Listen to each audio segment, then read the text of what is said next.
ನಮಸ್ಕಾರ ಸ್ನೇಹಿತರೆ, times to ಸಂಚಾರ ಚಾನಲ್ಗೆ ತಮಗೆಲ್ಲ ಆತ್ಮೀಯ ಸ್ವಾಗತ. ನಾವು ನಿಮ್ಮ ಪ್ರೀತಿಯ ವಸಂತ ಹಾಗೂ ಸಂತೋಷ್.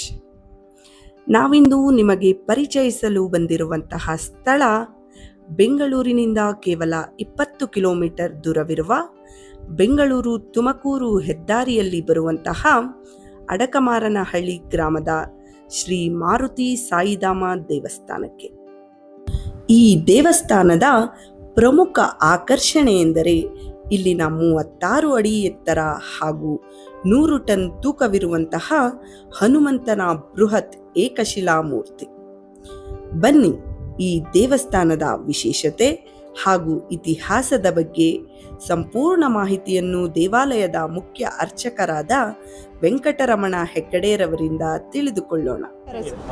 ನಮಸ್ಕಾರ ಸ್ವಾಮಿಗಳೇ, ಇದು ದೇವಸ್ಥಾನದ ಬಗ್ಗೆ ವಿಶೇಷತೆ, ದೇವಸ್ಥಾನ ಯಾವಾಗ ನಿರ್ಮಾಣವಾಗಿದೆ ಇದ್ರ ಬಗ್ಗೆ? 3 ವರ್ಷಗಳ ಹಿಂದೆ ಅಡಕಮಾರನಹಳ್ಳಿ ಹೇಳುವಂಥ ಗ್ರಾಮೀಣ ಪ್ರದೇಶದಲ್ಲಿ ಬೆಂಗಳೂರಿನ ಸ್ವಲ್ಪ ಹೊರ ವರ್ತುಲದಲ್ಲಿ ನಿರ್ಮಾಣಗೊಂಡಿರುವಂಥ ಅತ್ಯಂತ ಅದ್ಭುತವಾದಂತಹ ಪ್ರಕಾರ ಇರುವಂತಹ ಅತ್ಯಂತ ವಿಶಿಷ್ಟವಾದಂತಹ ಶೈಲಿಯಲ್ಲಿ ನಿರ್ಮಾಣಗೊಂಡಂಥ ದೇವಸ್ಥಾನ ಇದು. ಮೂಲತಃ ಗುಜರಾತ್, ರಾಜಸ್ಥಾನದ ಬಂದಂತಹ ದರ್ಶನಿಕರು, ಅರ್ಥಾತ್ ಆ ಒಂದು ಭಾವನೆ ಇರುವಂಥವರು, ಅರ್ಥಾತ್ ಈ ದೇವಸ್ಥಾನ ಕಟ್ಟಬೇಕು, ದೇವಸ್ಥಾನ ಮಾಡಬೇಕು ಅಂತ ಒಂದು ಭಾವನೆ ಇರುವಂಥವರು ಈ ದೇವಸ್ಥಾನ ನಿರ್ಮಾಣ ಮಾಡಿದ್ದಾರೆ.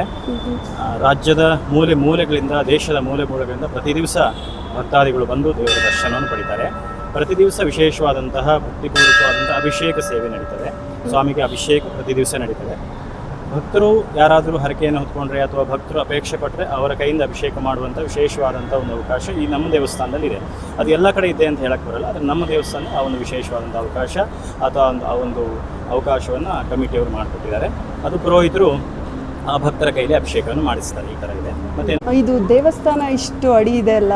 36 ಅಡಿ ಇದೆ. 36 ಅಡಿಯ ವಿಶೇಷವಾದಂತಹ ಕೆತ್ತನೆಯಲ್ಲಿರುವಂತಹ ಏಕಶಿಲಾ ಮೂರ್ತಿ ಅಭಯಹಸ್ತ ಆಂಜನೇಯ ಸ್ವಾಮಿ ಅಂತ. ಕಲಿಯುಗದಲ್ಲಿ ಅತ್ಯಂತ ಪ್ರಧಾನ ದೇವರು ಅಂದರೆ ಆಂಜನೇಯ ಸ್ವಾಮಿ ಅಂತ ಕರೆಸ್ಕೊಳ್ತಾನೆ. ಭಯ ಪ್ರತಿಯೊಬ್ಬರಲ್ಲಿದೆ. ಇವತ್ತು ಭಯ ಇಲ್ಲದ ವ್ಯಕ್ತಿ ಯಾರೂ ಇಲ್ಲ.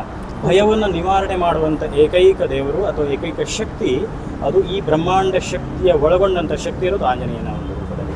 ಯಾಕೆಂದರೆ ಆಂಜನೇಯ ಇವತ್ತು ಇದಾನೆ ಹೇಳೋದು ಪ್ರತಿಯೊಬ್ಬರ ಭಾವದಲ್ಲಿದೆ, ಆ ಭಾವಕೋಶದಲ್ಲಿದೆ, ಇದ್ದದ್ದು ಸತ್ಯ. ಅದನ್ನು ನಂಬಿದವರಿಗೆ ಮಾತ್ರ ಅದು ಬಿಲೀವ್ ಆಗುತ್ತೆ. ಆ ಬಿಲೀವ್ ಮಾಡುವಂತಹ ಪವರ್ ಇರುವಂಥ ಶಕ್ತಿ ಆಂಜನೇಯ ಸ್ವಾಮಿಯ ಶಕ್ತಿ. ಅದು ಎಲ್ಲ ದೇವರು ಅಣುರೇಣು ತೃಣಕಾಷ್ಟ, ಪ್ರತಿಯೊಂದು ಒಂದೊಂದು ಅಣುವಿನಲ್ಲೂ ಒಂದೊಂದು ಕಲ್ಲಿನಲ್ಲೂ ದೇವರನ್ನು ನೋಡುವಂತಹ ಪೂಜ್ಯ ಭಾವನೆ ನಮ್ಮ ಸನಾತನ ಧರ್ಮದ್ದು. ಅದರಲ್ಲೂ ಈ ರೀತಿಯ ವಿಶಿಷ್ಟವಾದಂಥ ಭವ್ಯವಾದಂಥ ದೇವರನ್ನು ನೋಡ್ತಾ ಇದ್ದರೆ ತೊಡಕೊಳ್ಬೇಕು, ಭಾವನೆಯನ್ನು ವ್ಯಕ್ತಪಡಿಸಬೇಕು, ದೇವರಲ್ಲಿ ವಿಂಗಲಾಗಬೇಕು, ದೇವರ ಜೊತೆ ನಾವು ಸೇರಬೇಕು ಅನ್ನುವಂಥ ಭಕ್ತಿ ಭಾವ ಬರುತ್ತೆ ಮನುಷ್ಯನಿಗೆ. ಭಕ್ತಿಯಿಂದ ಶಕ್ತಿ ಉದ್ಭವ ಆಗುತ್ತೆ. ಭಕ್ತಿಯನ್ನು ನಾವು ಎಷ್ಟು ವ್ಯಕ್ತಪಡಿಸ್ತೀವೋ ಅದು ಬ್ರಹ್ಮಾಂಡ ಶಕ್ತಿಯ ಒಳಗೆ ಇರುವಂಥದ್ದು. ಯಾರು ಕೂಡ ಅದನ್ನು ನಿನ್ನ ಭಕ್ತಿ ಹೀಗೆ ಅಂತ ಹೇಳಿದರೆ ಹಾಗೇ ಭಕ್ತಿ ಅಂತಲ್ಲ. ಒಬ್ಬನು ಒಂದು ಕ್ವಿಂಟಲ್ ಅಕ್ಕಿ ತಂದು ಕೊಟ್ಟರು ಅದು ಭಕ್ತಿ ಆಗುತ್ತೆ. ಒಂದು ಹೂವನ್ನು ತಂದು ಕೊಟ್ಟು ಅದನ್ನು ಸಮರ್ಪಣಾ ಭಾವದಿಂದ ಅರ್ಪಣೆ ಮಾಡಿದ್ರು ಕೂಡ ಅದು ಭಕ್ತಿ ಆಗುತ್ತೆ. ಹಾಗಾಗಿ ಆ ಭಕ್ತಿಯಲ್ಲಿ ಶಕ್ತಿ ಬಹಳ ವಿಶಿಷ್ಟವಾದದ್ದು. ಭಕ್ತಿ ಮೇ ಶಕ್ತಿ ಹೇ, ಇದು ವಿಶಿಷ್ಟವಾಗಿ ಅಲ್ಗೊಂಡಂಥದ್ದು. ಯಾರು ಭಕ್ತಿ ಮಾಡ್ತಾರೋ ಅದು ಅವನನ್ನು ಆಂಜನೇಯ ಸ್ವಾಮಿ ಕಾಪಾಡ್ತೇನೆ ಅಂತ ವಿದಿತ ಸರ್ವವಿದಿತ. ಮತ್ತು ಇಲ್ಲಿ ನಡ್ಕೊಂಡು ಪ್ರತಿ ದಿವಸ ಸಾವಿರಾರು ಭಕ್ತರು ಬರ್ತಾರೆ.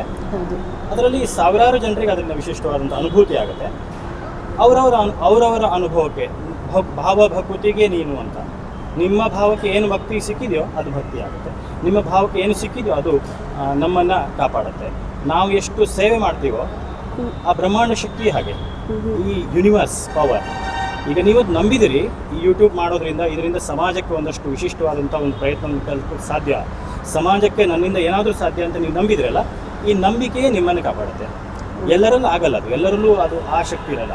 This universe power.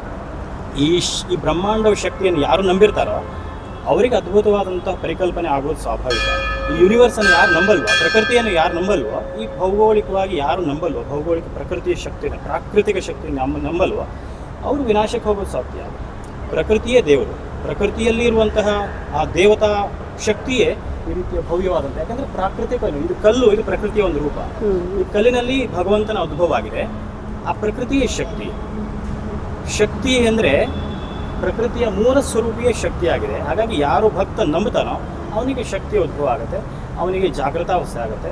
ಅದರಲ್ಲೂ ನಮ್ಮ ದೇವರು ಅಭಯ ಹಸ್ತ, ಭಯವನ್ನು ನಿವಾರಣೆ ಮಾಡ್ತಾನೆ. ಎಲ್ಲರಿಗೂ ಇವತ್ತು ಫೋಬಿಯಾ ಇದೆ, ಭಯ ಇದೆ. ಎಲ್ಲರಿಗೂ ಒಂದು ಎಕ್ಸಾಮಿಗೆ ಫೇಲ್ ಆಗ್ತೀನಿ ಅಂತ ಭಯ ಇದೆ, ಭವಿಷ್ಯದಲ್ಲಿ ಏನೂ ಗಳಿಸೋಕ್ಕಾಗಲ್ಲ ಹೇಳುವಂಥ ಭಯ ಇದೆ, ನನ್ನಲ್ಲಿ ಏನೂ ಮಾಡೋಕ್ಕಾಗಲ್ಲ ಅಂತ ಭಯ ಇದೆ, ಜೀವನ ಕಟ್ಕೊಳ್ಳೋಕ್ಕಾಗಲ್ಲ ಅಂತ ಭಯ ಇದೆ. ಎಲ್ಲರಿಗೂ ಭಯ ಇದೆ, ಪ್ರತಿಯೊಬ್ಬರಿಗೂ ಭಯ ಇದೆ. ಭಯ ನಿವಾರಣೆ ಮಾಡುವಂಥ ಶಕ್ತಿ ಇರೋದು ಭಗವಂತನಿಗೆ. ಆ ಭಗವಂತನ ನಂಬಿದವರಿಗೆ ಭಯ ನಿವಾರಣೆ ಆಗುತ್ತೆ. ವಿಶೇಷವಾಗಿ ಅಭಯ ಹಸ್ತ ಆಂಜನೇಯ ಆಗಿರೋದ್ರಿಂದ ಭಯವನ್ನು ನಿವಾರಣೆ ಮಾಡ್ತಾನೆ. ಯಾರು ಬಂದು ಸೇವೆಯನ್ನು ಮಾಡಿದರೂ ಅವನಿಗೆ ವಿಶೇಷವಾದಂಥ ಅನುಗ್ರಹ ಕೊಡುವಂಥ ಶಕ್ತಿ ಭಗವಂತನಿಗೆ. ತುಂಬ ಜನರು ಅದನ್ನು ನಂಬಿದ್ದಾರೆ, ನಂಬಿಕೊಂಡು ಅದನ್ನು ಆ ಒಂದು ಪಾಲನೆಯನ್ನು ಮಾಡಿಕೊಂಡಾಗ ಏನು ಪಾಲನಾ ಶಕ್ತಿಯೂ ಬೇಕು, ಧಾರಣಾ ಶಕ್ತಿಯೂ ಬೇಕು.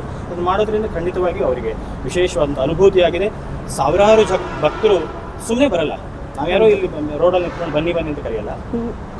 ಅವನಲ್ಲಿ ಆ ಒಂದು ಜಾಗೃತಾ ಸ್ಥಿತಿ ಇದ್ದಾಗ ಮಾತ್ರ ಬರ್ತಾರೆ, ಹುಡ್ಕೊಂಡು ಬರ್ತಾರೆ. ಆ ರೀತಿಯ ಒಂದು ಪ್ರಭಾವ ಆಂಜನೇಯ. ಯದ್ಭಾವಂ ತದ್ಭವತಿ, ನಿಮ್ಮಲ್ಲಿ ಏನು ಭಾವ ಇದೆಯೋ ಅದನ್ನು ಅವನಿಗೆ ಅರ್ಪಿಸಿದೆ ಭವತಿ ಆಗುತ್ತೆ ಅಂತ. ಭವತಿ ಅಂದರೆ ಉದ್ಭವ ಅಂತ, ಭವತಿ ಅಂದರೆ ನಿಮ್ಮಲ್ಲಿ ಒಂದು ಜಾಗ್ರತೆ ಆಗುತ್ತೆ ಅಂತ.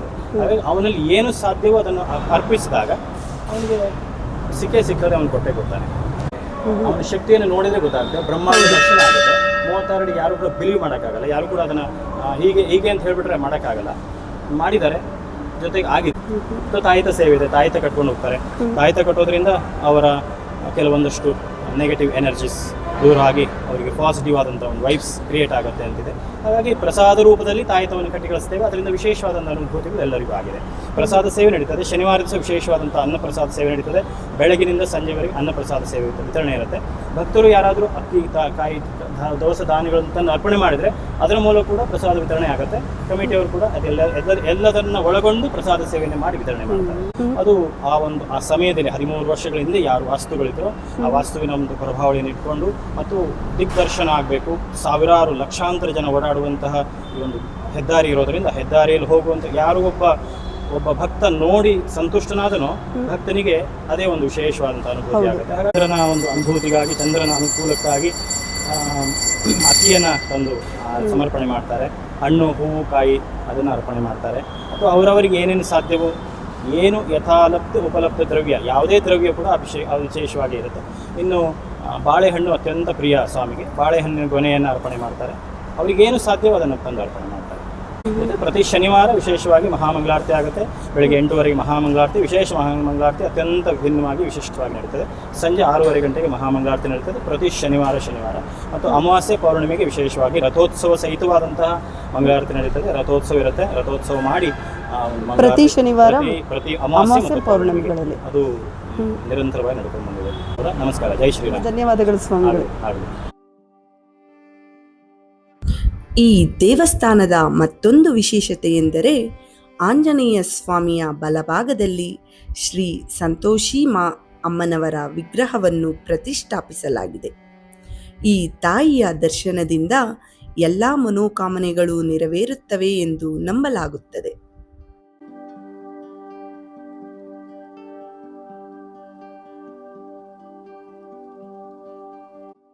ಇನ್ನು ಆಂಜನೇಯ ಸ್ವಾಮಿಯ ಎಡಭಾಗದಲ್ಲಿ ಗುರು ಸಾಯಿಬಾಬರನ್ನು ಪ್ರತಿಷ್ಠಾಪಿಸಲಾಗಿದೆ. ಇನ್ನು ದೇವಸ್ಥಾನದ ಹೊರಭಾಗದಲ್ಲಿ ಸೀತಾರಾಮ ಲಕ್ಷ್ಮಣ ಸಮೇತ ಹನುಮಂತನ ಮೂರ್ತಿ ಇದ್ದು, ಎಡಭಾಗದಲ್ಲಿ ರಾಧಾಕೃಷ್ಣರ ಸುಂದರ ಮೂರ್ತಿಯನ್ನು ಕಾಣಬಹುದು. ಜೊತೆಗೆ ಈ ದೇವಸ್ಥಾನದಲ್ಲಿ ನವಗ್ರಹ ಮೂರ್ತಿಗಳಿದ್ದು, ವಿಶೇಷವಾಗಿ ಶ್ರೀ ಶನಿ ಮಹಾತ್ಮ ಸ್ವಾಮಿಯ ವಿಗ್ರಹವನ್ನು ಪ್ರತಿಷ್ಠಾಪಿಸಲಾಗಿದೆ. ನೀವೇನಾದರೂ ಬೆಂಗಳೂರಿನಿಂದ ತುಮಕೂರು ಮಾರ್ಗವಾಗಿ ಸಂಚರಿಸುತ್ತಿದ್ದರೆ ತಪ್ಪದೇ ಈ ದೇವಾಲಯಕ್ಕೆ ಒಮ್ಮೆ ಭೇಟಿ ಕೊಟ್ಟು ಶ್ರೀ ಅಭಯ ಆಂಜನೇಯ ಸ್ವಾಮಿಯ ದರ್ಶನವನ್ನು ಪಡೆದುಕೊಳ್ಳಿ ಎಂದು ಹೇಳುತ್ತಾ ಈ ವಿಡಿಯೋವನ್ನು ಇಲ್ಲಿಗೆ ಮುಗಿಸುತ್ತಿದ್ದೇನೆ. ಮತ್ತೊಂದು ವಿಶೇಷ ಸ್ಥಳದೊಂದಿಗೆ ಮತ್ತೆ ಭೇಟಿಯಾಗೋಣ.